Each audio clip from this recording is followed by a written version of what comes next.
Hey guys, welcome to another David Zimaleta. In today's video, I want to talk about my sprinter that's not starting. I know a lot of you guys have been keeping up with these little episodes. Well, let me tell you guys what happened today. What happened today kind of like blew my mind. I realized that there's actually no fuel in a fuel tank. The fuel pump is no good. It's actually not working. I have pulled the fuel pump off from the actual from the fuel tank. I've obviously removed the fuel tank for it, and now this got me thinking: why is there no diesel inside of the fuel tank to begin with, and how did I miss this? So.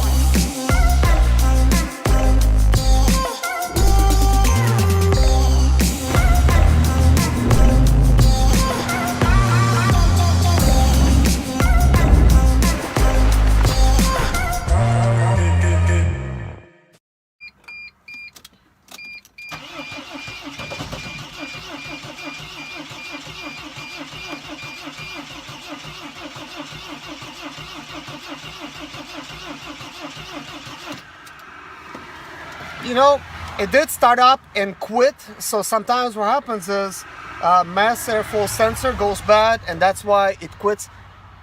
And actually I had some smoke in the back, so that could mean something as well. There's possibly a leaky fuel injector situation, but I'm not gonna jump to conclusions just yet. Let's go and try to disconnect the mass airflow sensor, see if that does anything. It is located right in here. I'm gonna disconnect it. I'm gonna go back.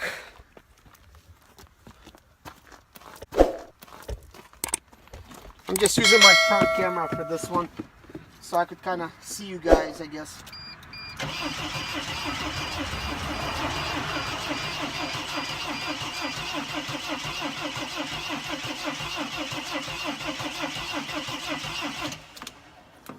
So nothing's happening. But the way it's starting, it sounds to me like it's a little bit different than it was before. I'm going to try to reattach the control module again. That's our full sensor. And I'm going to try to start it up again. If that doesn't work, we'll try some starting fluid. Just different type of methods. But, I mean, it almost started up. It almost sounded like it wanted to start working. So...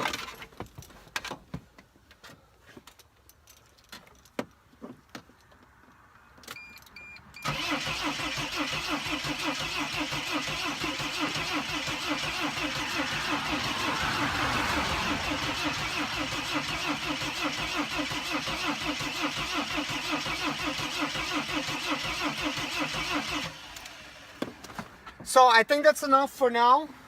So I had to go back to season 2 when I actually posted this video of, this printer not actually starting, because I only tried it for like a day. It was never my intention to get it, fully started, but I wanted to see if it doesn't start, maybe I could fix it really quickly, and I was not able to. Well, guess what, guys?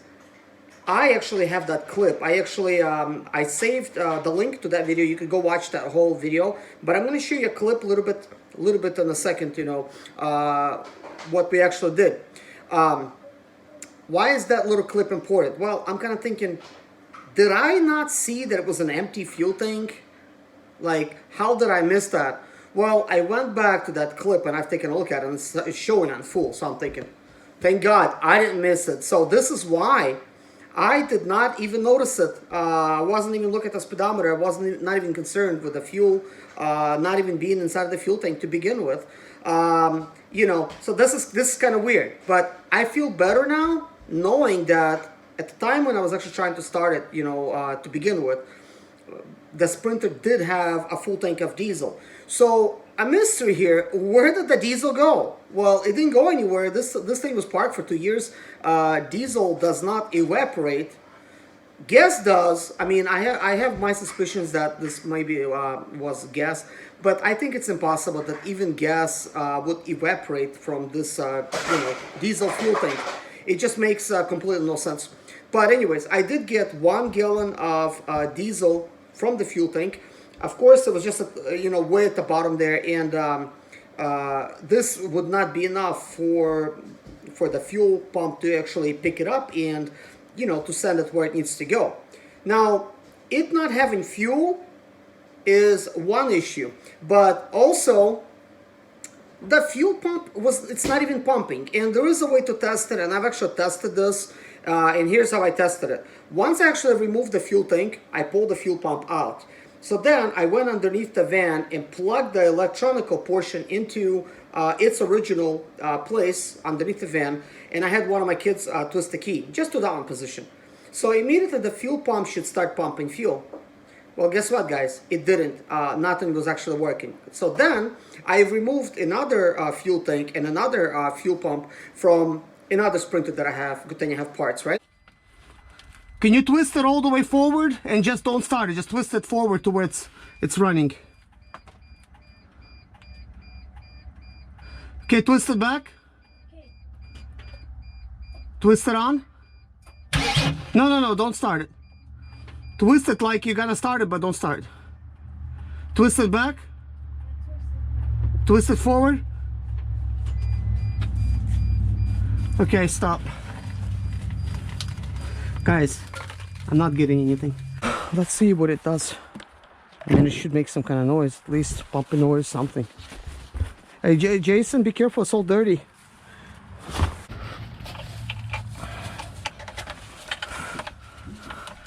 Okay, Kevin, try pushing the key forward.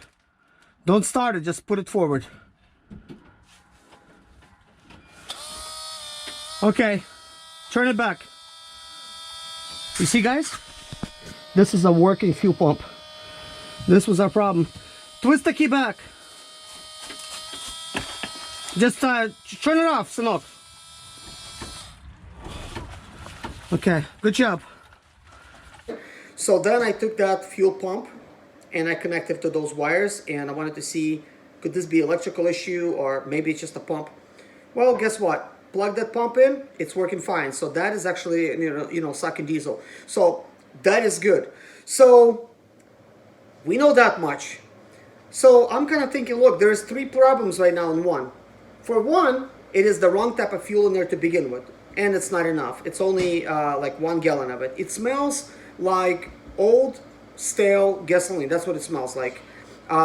Number two, you know, no fuel in the tank. Number three, the actual fuel pump is dead. You see, there's like three problems in the same, you know, type of situation. Okay. Now here's like what I'm kind of like wondering. There's lies upon lies upon lies. Okay. Here's how I got this van. I got this van from my friend, and he had a driver that was actually driving this van. This driver told him this: I just got fuel. I left out on the highway, drove a couple miles, and for some reason the van shut off. It's not going anywhere. So that was that. And, you know, that's the information that I got. And then nobody ever heard or seen from the driver again. So we could not get any more information from him at that point. So my friend had this Sprinter. He was in New York, and he scheduled a towing person while the driver was still there to tow it to a shop. So they towed it to one shop, and then of course after that the driver has disappeared once it was actually at the shop. Well, that shop did some diagnostics to this van, and they replaced the crankshaft position sensor because that was the code that was actually showing up, crankshaft position sensor code, but they could not get it started. So here's what they did. They charged him for the crankshaft position sensor, but did not charge him for the labor, and they said, look, we're not even going to charge you for the labor because we couldn't get it started, and we can figure out what it is. So what do you want to do? So they recommended another shop to him which specializes in Sprinters, and they really do, or so they think they do. But anyways, the Sprinter was towed then to that shop. That shop, it was in Florida, took a look at the Sprinter and could not figure out what's wrong with it for like the longest time. Like maybe like it took them a couple weeks to come up with any kind of conclusion. So ultimately, here's what they said. They told to my friend, pay us $550. We have done a diagnostics for it. So he doesn't speak English that well, so he really got into an argument with them about the price, which was $550. He kind of wanted to know why is it so expensive. So they said they done a full diagnostics on it, and they figure out that it actually has a low compression. Well, you know, they got into an argument and they couldn't deal with them anymore. So then the van sat another month at that shop. So total, I think like a month and a half. So ultimately, here's what happened. The shop said to my friend, pay us $550 for the diagnostics and about $1,500 in storage fees. And he was really mad at that point. So he felt like, you know, his printer's not starting. He's at a dead end. So my friend called me up and he says, hey, I know you deal with sprinters. You want another sprinter? I said, sure. He says, look, you could just have that sprinter. It's in Florida, you know, that kind of thing. And I said, listen, I can't do that to you.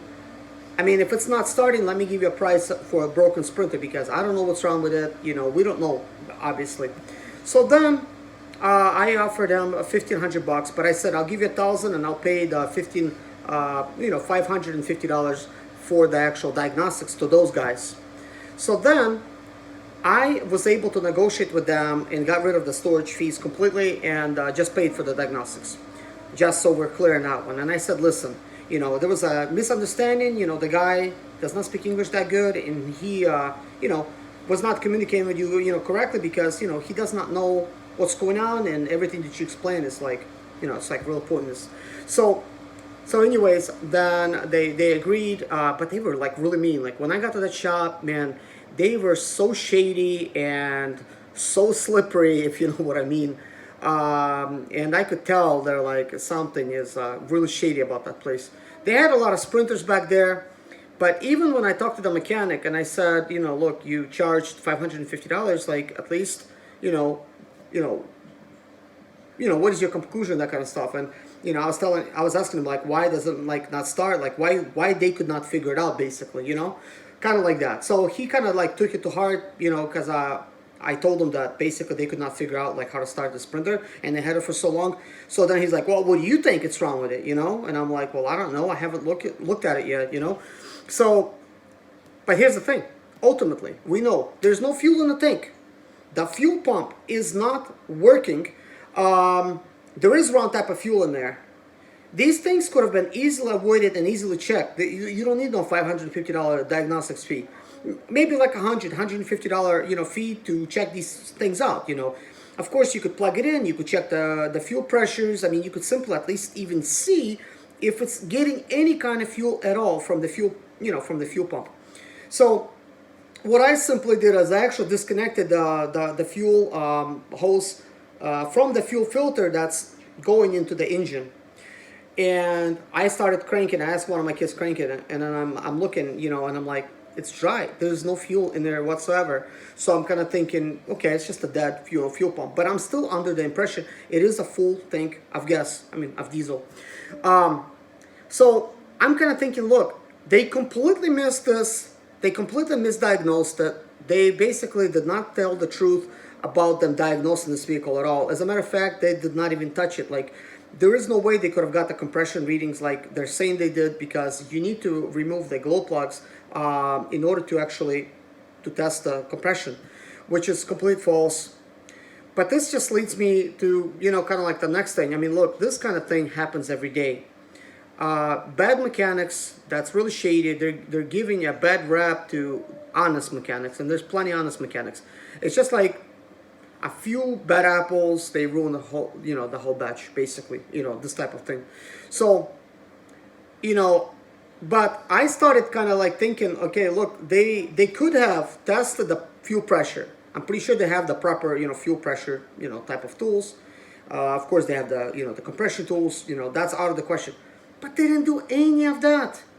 So here I am. I finally came there and I actually paid for the sprinter. You know, I paid $550 for the diagnostics, and I brought my own sprinter, and I decided to tow it with a tow bar. Tow it all the way from Florida home, 650 miles. Well, I got it home, and then guess what? If you watch that video that I'm going to link it up in the description below, it was missing TCM, transmission control module. So when I started doing the diagnostics in home, that's the first thing I ran into. So because I didn't have the transmission control module at that point, because I didn't have that minivan at that time, and I didn't have an extra transmission control module. I didn't want to use mine from my van and unplug things that's working, possibly causing it not to work, you know. Well, I kind of like left it alone. You know, when the transmission control module came in, I mean, that was it. I just kind of like, you know, I put it away, and that was it, and I didn't start the van anymore. But the question remains, who took the transmission control module? Was it the driver? Then he disappeared. Was it the shady mechanics? And why did the driver say to basically the fleet owner, I just fueled up and then it shut off on me on the highway? When realistically, I mean, that couldn't have happened. There is no fuel. Or did those shady mechanics take the fuel out of the fuel tank too? You know? But maybe not. Maybe not. Because here's the thing. When I actually was testing in a video, I was like, okay, is the fuel gauge showing an empty or full? Because it was going to be an empty. I was going to like, not, you know, like really be disappointed at myself, like for missing that. Like, how could I even miss that? Well, I didn't miss it. It was showing on full, and you could clearly see in that video it's showing on full. And I didn't mess with this Sprinter, you know, since then. But here's the funny thing is, every single video that I started from day one trying to start, you know, the no starting Sprinter, I'm recording the speedometer, and none of you guys have pointed out the fact that it's empty. There's like no fuel in the tank. It was showing empty readings now. So it went from showing all the way full to all the way empty in basically no time. So it was actually showing a full tank of diesel. So nobody really pointed it out. But here's the conclusion of this whole video. Never assume what somebody's telling you. Some mechanic may tell you, look, we did this, we did that, we did this. Don't assume. If you're somebody that's hands-on and you're a do-it-yourselfer, check to see if they done that. Because the only thing I've checked is to see if the glow plugs are still dirty and, you know, they've never been messed with. And of course they are. It's a 750,000 mile Sprinter. So nobody ever removed those glow plugs. I mean, they would have broke them. At least, maybe they would have removed, like, let's say, like 3 or 4. But they would have break at least one of them. And I'm sure, you know, they would not take that kind of risk breaking these glow plugs just to do a compression test, you know. And actually, nobody ever told these mechanics to do this type of diagnostics what they charge. So they just basically came up with a shady price and says $550 for their time, and really they didn't do a single thing to it. It was just sitting at their parking lot. Transmission control module got missing and fuel got missing, or was never there in the first place. So that's kind of weird. So basically lies from the driver, and then he's disappearing, you know, after the whole fact, once it was actually, you know. So there's a lot of information that's kind of like was missing. So this whole time I was telling to my friend, I'm like, hey, listen, maybe you put the wrong, you know, type of diesel, because I'm smelling it and it smells kind of weird. Like it doesn't smell like gas. I mean, it doesn't smell like diesel. And he says, yeah, I have the receipt right here. It says diesel. So this is why I was under the impression it was a full tank of diesel. This is the way these things happen. So I was kind of thinking, you know what? It's full tank of diesel. I mean, why should I have to think about that? But there's another thing, guys, I do want to explain in this video. There is a fuel pump inside of the fuel tank, of course, but there's also a high pressure fuel pump. Guys, if the regular electronic fuel pump stops working inside of the fuel tank, there is no way for diesel to make it from the fuel tank into the engine. I know it might be obvious for some of you guys, but I've heard this from some drivers. They're saying, well, some think that there's actually no fuel pump inside of the fuel, you know, inside of the diesel tank at all. That's what they think, because they never looked at it. But of course, I know different. But you know, people are saying that high pressure fuel pump is strong enough to pump the diesel from the fuel tank into the engine, and that's actually not its purpose. Some of you guys think that high pressure fuel pump is pumping diesel, you know, it's sucking diesel from the tank, you know, and it's you know, taking it where it needs to go. But basically, high pressure fuel pump, it is called high pressure for a reason. It is pressurizing the diesel that is being sent to the fuel rail, because it needs to be pressurized in the fuel rail, and once the fuel rails is pressurized, it pressurizes it towards the injectors, and then, you know, it basically everything works correctly. If there's no pressure in the high, you know, in fuel rail, it will cause a low fuel rail pressure. Your diesel will not start.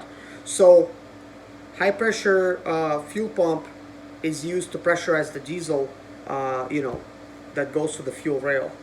And fuel rail by itself can't really do that. There's nothing mechanical on it. There's only a couple sensors. So fuel is being pressurized inside of the fuel rail, and that is my conclusion. And so basically, a fuel pump is necessary to take the fuel from the actual fuel tank and send it to the fuel filter, then cause it to filter through, and then go into the fuel high pressure fuel pump, which then will be pressurized and be sent, you know, into the fuel rail. So I hope this kind of like explains it. And of course, it does have like a return fuel line as well. There's a return fuel line on everything pretty much. But anyways, guys, now here's the next thing. Now that there's a fuel tank is installed, a new fuel pump is installed. Here's a couple things that's left to do.